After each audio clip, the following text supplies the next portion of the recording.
Who knows? I just see Ilia Topuria as a better Rafael Fiziev with more power by far in his hands. And I know how much Gaethje struggled with Fiziev twice. He beat him twice, but boy, those first 2 rounds were a big struggle for him. And Ilia Topuria is going to have full camp. Straight after news of his breakup, Ilia Topuria's return was the most sought-after topic in MMA. UFC announced that he'll finally have his highly anticipated title opportunity against Justin Gaethje. Followers immediately went crazy. His camp recently released training clips featuring Ilia in terrifyingly good shape, quick, explosive, and laser sharp. Even after his extended hiatus, it seems like he hasn't lost his sting.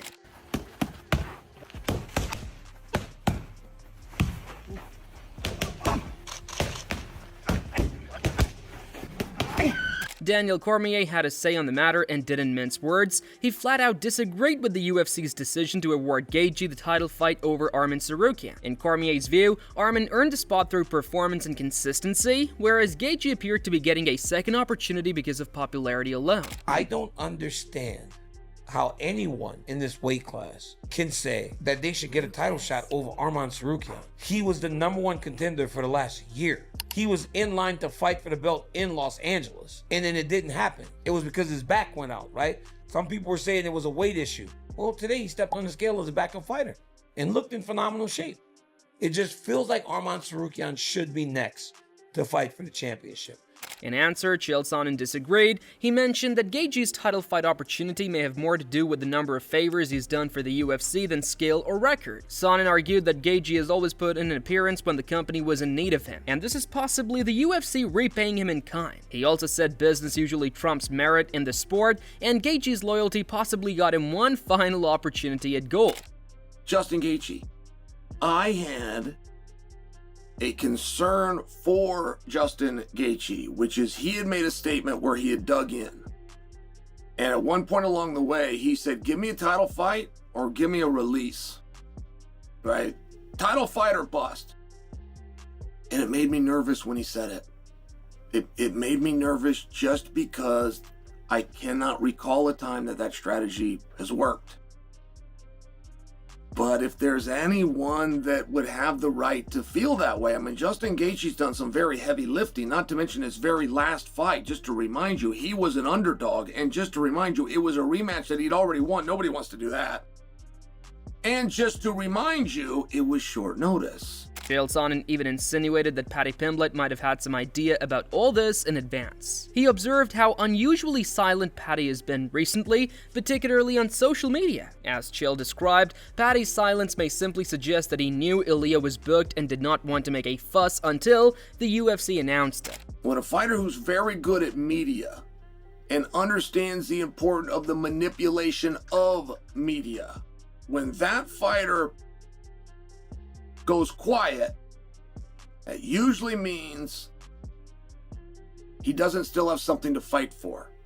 He doesn't still have a game that he's playing. He's reached resolution.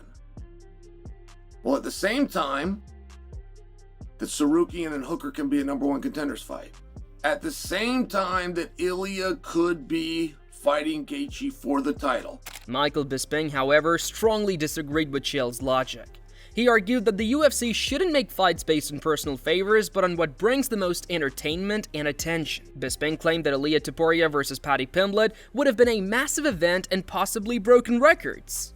He said the UFC should have gone for excitement and fan demand instead of politics. I'm not shitting on Paddy. I'm just saying that Justin Gaethje is one of the greatest lightweight fighters we've ever seen. That certainly hasn't become a champion, but still he's a threat to anybody, okay? And for the UFC as well, if you think about it, right now you've got Paddy Pimblett, who's ridiculously popular, who's saying all the right things, by the way, when it comes to Ilia. He's saying that he wants to hurt him. We'll get to that in a minute. But Paddy's star is massive, okay? You want to capitalize on that right now. And you want to put him against Ilia Topuria. Ilia Topuria, by the way, is the most followed fighter, current fighter on the UFC roster. The man is an absolute superstar, knockout power. He's got the submissions, the wrestling. He's got everything, okay? And you put him against Paddy Pimblett, I'm telling you, that will do ridiculous blockbuster numbers. So MMA Guru and Demetrious Mighty Mouse Johnson also chimed in to make their picks.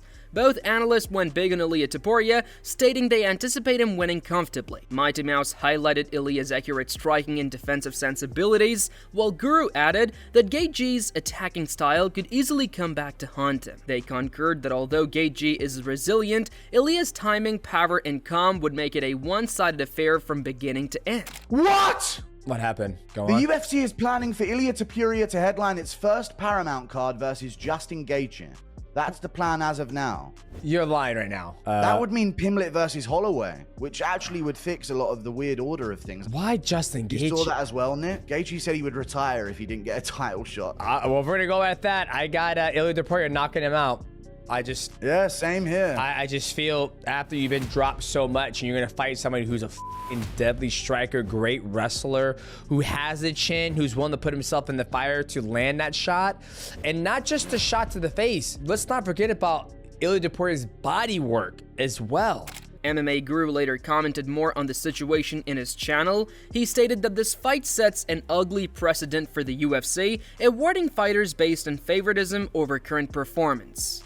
He referred to it as a dangerous step that could ignite frustration within the lightweight division, particularly among prospects such as Arman Tsarukyan. Masvidal here. I can see him in the comments of this very post. 0 cents.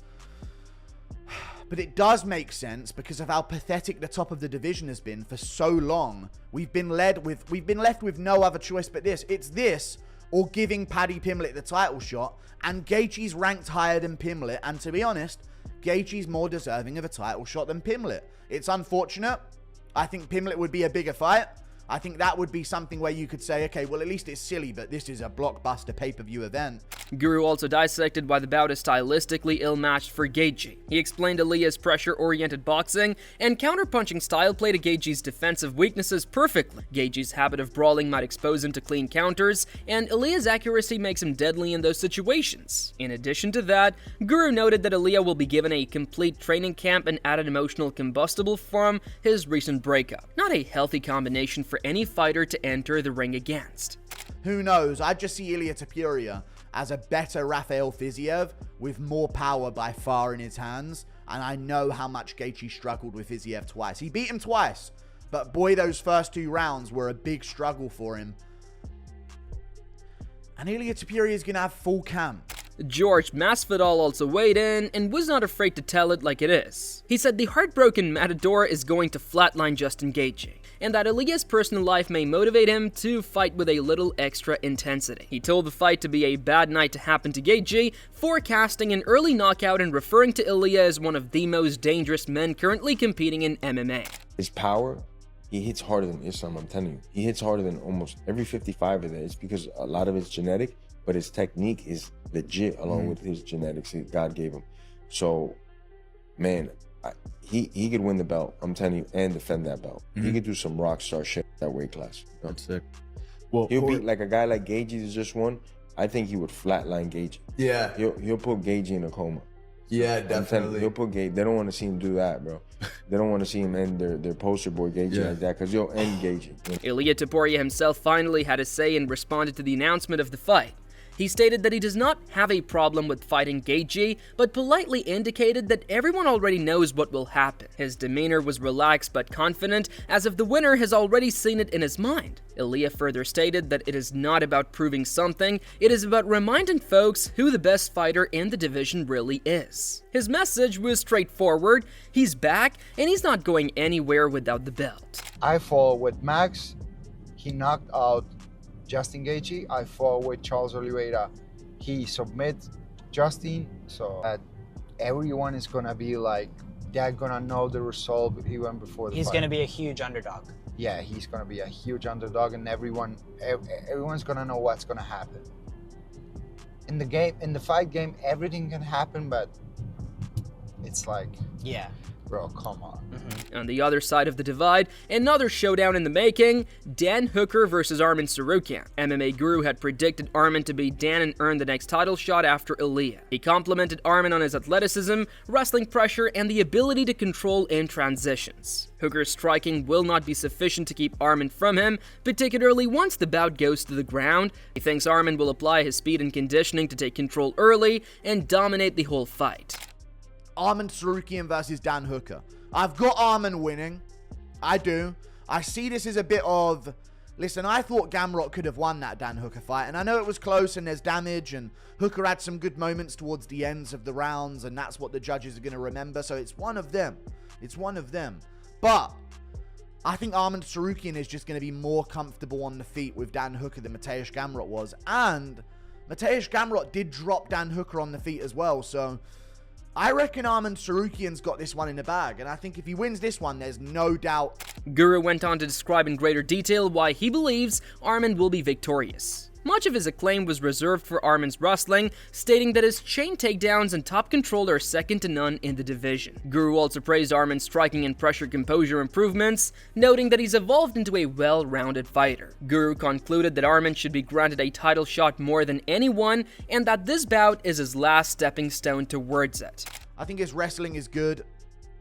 I also think even though maybe his pure wrestling skill isn't as good as Mateusz Gamrot, I think his ability to score points from those positions is a lot better. And I do think he'll be able to take down Dan Hooker if he wants to. Now, I do think that Dan Hooker's takedown defense has gotten better, but you've got to consider the guy's coming off another broken arm, 2 failed surgeries on it. We've been waiting for him to come back for a long time. Now we're finally getting him back in November the 22nd. I'm worried he's going to break his arm again going through this fight camp. He's had a lot of injuries recently, so I am leaning towards Arman for so many reasons. It's a 5-rounder. Dan Hooker, however, has been incredibly outspoken during the lead-up. Rather than trash-talking, he's been huge in his respect for Arman. He's referred to him as one of the toughest and most disciplined men in the division, and Hooker was quoted as saying that even though he knows how dangerous Arman is, that's precisely what he loves about the bout. He believes facing the best brings out his best, and fans are in for an absolute war when they finally clash inside the octagon. That he had to fight to get back into title contention. So I knew that this fight, I would be the only person that would want the most difficult fight. I don't discredit the other guys for picking their battles and trying to find the most least path of resistance, but that's just not the way that I do things. I think that he's the toughest test. I think he's the best fighter in the division. Although Dan has been respectful, he's not holding back at all. He recently broke down why he feels he's the biggest test for Arman. He cited his experience, durability, and capacity to take punishment without getting rattled. Surprisingly enough, most of his explanations lined up with MMA Guru's analysis of why Arman would win, indicating how conscious Hooker is of Arman's strengths. No, he's just very good at winning fights. Like, he knows how to get his hand raised. He knows what he needs to do, like his control time. He's like good on the outside. He doesn't take a lot of damage. But don't confuse his respect with softness. Hooker ensured to giving a haunting message. In an incendiary interview, he told Arman that this will not be an amicable battle and vowed to take his head off. He declared Arman may be younger and quicker, but toughness and heart cannot be learned. The fans adored the electricity, and overnight, the hype for this bout grew exponentially. With both opponents clinched up, this co-main has the potential to steal the whole show. Where I come from, them's is fighting words. You're going to say I'm rubbish, well then I'm going to start, I don't start it, but I finish it.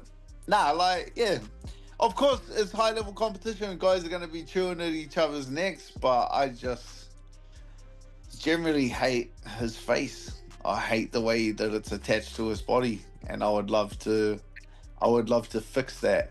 The lightweight division is raging like fire, and everyone can't help but wait and see who remains standing when the dust will at last settle.